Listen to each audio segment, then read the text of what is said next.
Well, I'm talking with Eddie Benjamin. He's opening with Justin Bieber tonight in Greensboro, and well, the whole tour technically. But I actually get to see you perform tonight. Oh, really? Yeah, we're going to the show, so I'm really excited. I've been watching all of your YouTube music videos and stuff like that. I really like your newest one, Weatherman. Thank you. I like. We were talking about colors. I like all the colors in it, and I'm obsessed with clothing and fashion, and I really liked all of that.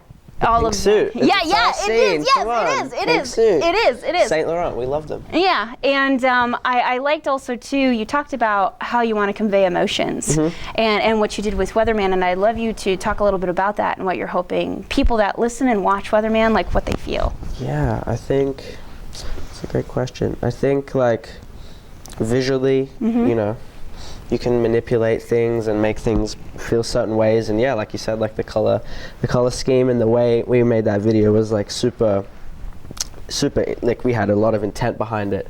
I really wanted to kind of portray just how honestly it's okay to feel so unstable as a human, and kind of the chaos that we all go through, I think, just as people just existing, and kind of at the same time having like a kind of empowering kind of breaking through. We can do this though at the same time. So yeah, I kind of wanted to like have all the minions and kind of all these kind of people and all these kind of bizarre visuals to portray kind of, yeah, that like extreme kind of, whoa, this is kind of intense. We all feel these things, you know, they portray kind of my thoughts. And yeah, there's a kind of few Easter eggs in the video that are to do with the album and stuff. But like, yeah, you know, kind of just, I wanted to touch on kind of how hard it is, I think, just existing, but then like having powerful kind of imagery to kind of just like, we can do this. Don't want to live in yesterday's rain.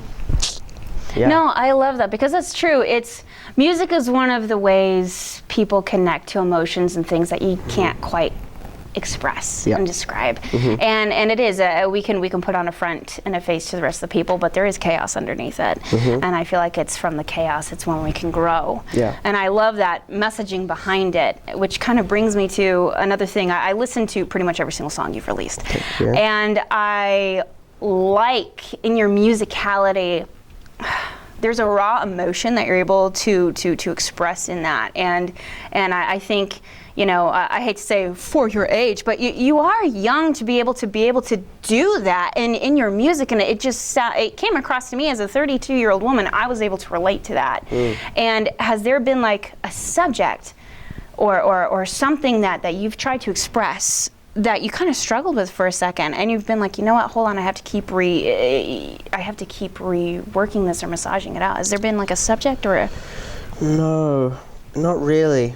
The thought process behind like portraying emotion, that's where it actually gets tangled for me. Like I kind of remove the let me, and things just are. So like the song will kind of just feels like it's just coming out kind of without organic. It's so like, it's kind of like you kind of observe it after, and sometimes I'm like, whoa, that's really intense. There's been songs like even on this album where I'm like, I don't think I can put that, that's too personal, that's too, but like that's more afterwards. Right. So maybe, you know, I've definitely struggled with, wow, I don't think I can play that for anyone, that's too personal.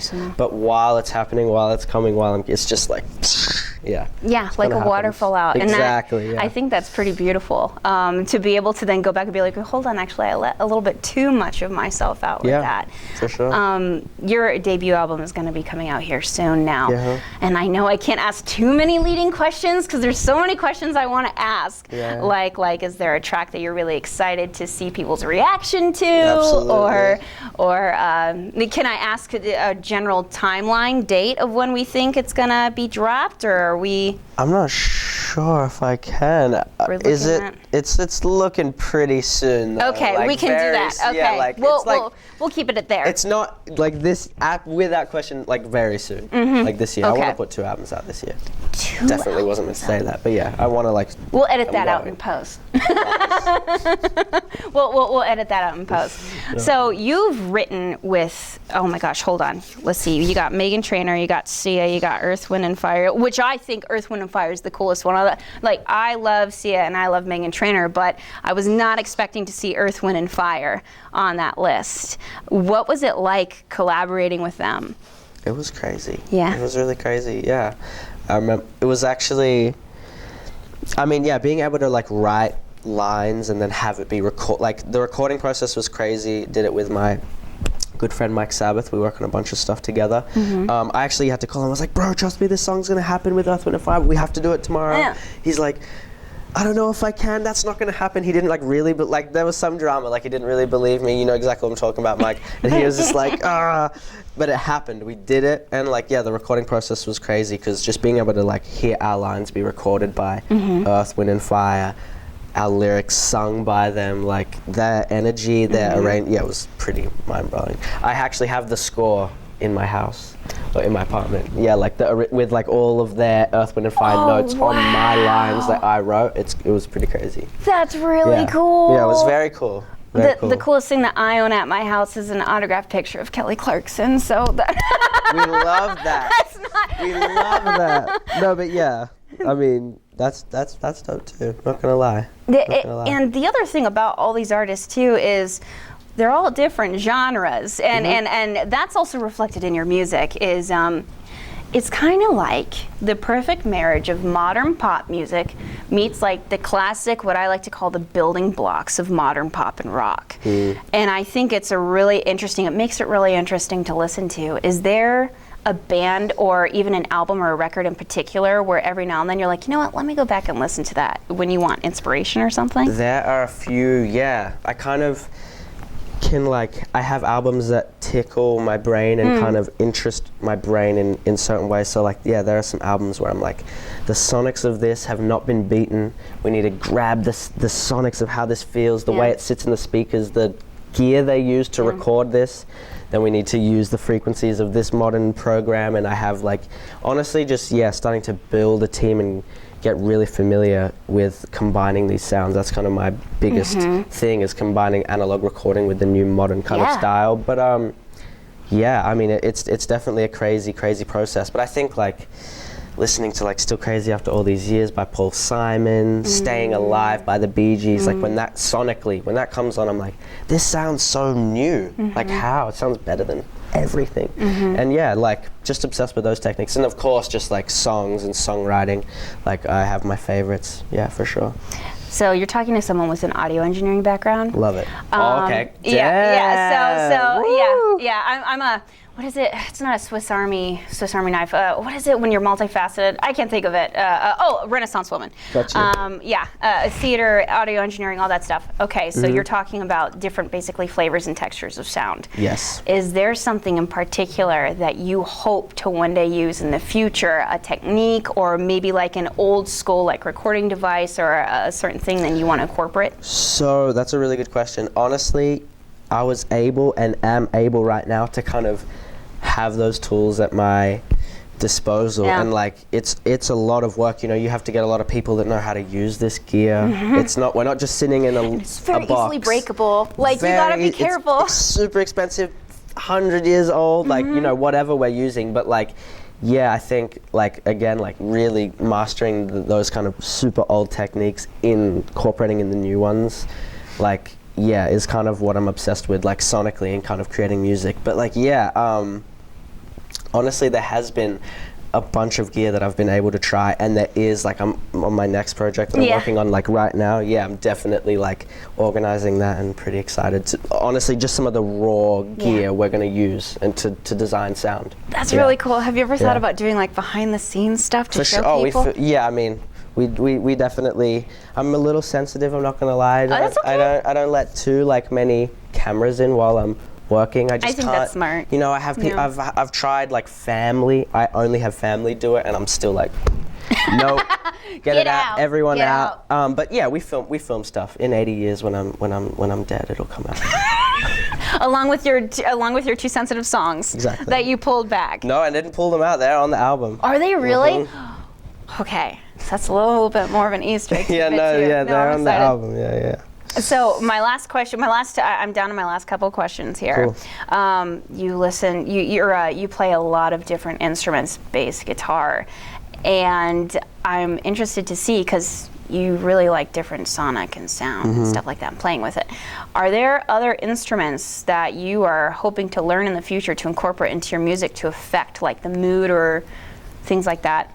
A theremin, maybe. I own a theremin. Do you really? I play a theremin. Yeah. I did spend a bit of time practicing a theremin. That's hilarious. There are electric ones where you can like completely change the sound. But it's a really good question. Like, I think for my next coming project, like I'm doing a lot of string arranging, and I really want to kind of redefine what that means, with electronics and new kind of technology. With that, because I'm classically trained, so like I used to write like orchestras and Bach chorales, so I'm gonna like tap into that language as well in a new pop kind of way. But I'm not sure. Like I just started playing the harp. I've already recorded that. Like, I don't know. Yeah, I kind of just like whatever instrument is in front of me, I will be able to, I can just usually play. Is it an electric harp or is it just a classic? No, real harp, classical harp, yep. I'm learning Bach stuff, but like you can still just make beautiful stuff on it. Yeah, you can. I've already recorded it for sure. It's beautiful. beautiful. You can. I used to be very spoiled. I recently moved to the area, and where I lived before, I had connections to a bunch of music studios and stuff like that. Friends with a lot of musicians in the area, so I'd just be like, can I touch this? I can't do anything or play it, but can I just... I'm sure. Yeah, that's gotta really... do it. You just gotta mess around and something will happen. Yeah. Promise. That's all I do. Yeah. Throw everything at the wall and hopefully something will stick when cameras aren't around. 100%. Yeah. Exactly. All right, last question. When you're going on tour, because you're on a massive tour right now, what is one thing you have to have with you when you're on tour? That's really We gotta make sure it's with us, or else it's just gonna feel off. We're not gonna... There's a few. Wow, that's a really good question. I think my cutest thing is probably a fingerboard. It's not a tech deck. So I have like these fixed little skateboards that you do tricks with. So after a show, usually I'll sit down and come and just like calm myself down and just breathe, because I'm so excited and the energy's so crazy and it's all, so I come back and usually just like, I have a little skateboard ramp. Like I have a little like ramp and stuff. It's pretty. Do you have like a hidden TikTok that nobody knows it's you and you just do these sweet like Tony Hawks with your finger? No, but I definitely have footage of me. Great story. Okay, so I actually left my fingerboard in Jaden's hotel room and I lost it. So this is why I tell the story, because I was like, we were in Canada and we went to dinner after the show. We were just chilling, watching a movie, had my fingerboard, left it there, right? 2 days go by without it. I'm freaking out because it's terrifying. Jaden gets off stage one day, comes back to my room, he's like, bro, I just performed with this, here you go, you forgot it at your house. I was like, no way, you found it. I thought it was gone. Yeah. Anyway, so when I didn't have that, I definitely was a little upset. Is it a replica of a bigger board? Yeah, they have like bearings, everything. Is it really? Is it like a wood. branded? Is it a branded one? Because they make branded ones. Yeah, Do you know if yours is a branded one or not? I'm not sure. It's not like a normal skate. It's like called Black River and Berlin wood. You should look into it. They're like, have little bearings, metal trucks. Well, you're talking, my generation is the one that invented fingerboards. I'm a 90s baby. So you're talking to an OG right here. I don't need you to explain to me a finger deck is. My bad. We walked so you could run on stage with your finger deck. 100%. My bad. No, you already know then. You know how important it is. Yes, I do. I understand how important it is. Well, Eddie, thank you so much for joining me tonight. I'm so excited to hear your new album when it comes out. Yes. Soon when it comes out. And tonight, I will be screaming for you in the stands. Thank you so much. Thanks for your time. Thank you. Have a good one.